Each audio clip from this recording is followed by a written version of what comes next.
നമസ്കാരം, ഇത് one India Malayalam. Kannur വീണ്ടും പുലിപ്പേടിയിൽ. കടലായി ശ്രീകൃഷ്ണ ക്ഷേത്രത്തിന് സമീപത്തെ വീട്ടുമുറ്റത്ത് പുലിയെന്ന് സംശയിക്കുന്ന ജീവിയെ കണ്ടു. നാലുമുക്ക് പുതിയ തെരു റോഡിൽ മാണിക്കോത്തുവേട്ടിൽ PV അഭിലാഷാണ് ജീവിയെ കണ്ടത്. നായയുടെ ഉയരവും പുലിയുടെ രൂപവുമുള്ള ജീവി മതിൽ ചാടിക്കടന്ന് മുറ്റത്തുകൂടെ നടന്നു പോകുന്നത് കണ്ടുവെന്നാണ് ഇദ്ദേഹം പറയുന്നത്. കഴിഞ്ഞ ദിവസം രാത്രി 9 മണിയോടെയാണ് സംഭവം. വളപട്ടണം പോലീസും നാട്ടുകാരും തെരച്ചിൽ ആരംഭിച്ചു.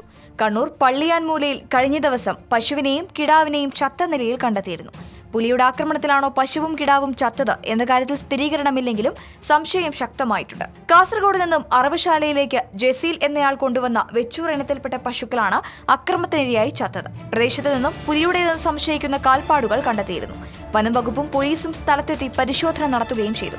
പുലി സാന്നിധ്യം വനം വകുപ്പും സ്ഥിരീകരിച്ചിരുന്നു. നേരത്തെ നാട്ടുകാർ പുലിയെ കണ്ടെന്ന് പറഞ്ഞതിന്റെ അടിസ്ഥാനത്തിൽ വനപാലകർ അഴീക്കോട് വായ്പറമ്പിൽ പുലിക്കിണി സ്ഥാപിച്ചിരുന്നു. വായ്പറമ്പിൽ നിന്നും ഏതാനും കിലോമീറ്റർ ഇപ്പുറത്താണ് പശുക്കൾ ആക്രമിക്കപ്പെട്ടത്. വാർത്തയോട് പ്രതികരിക്കാം ഒരു കമന്റിലൂടെ.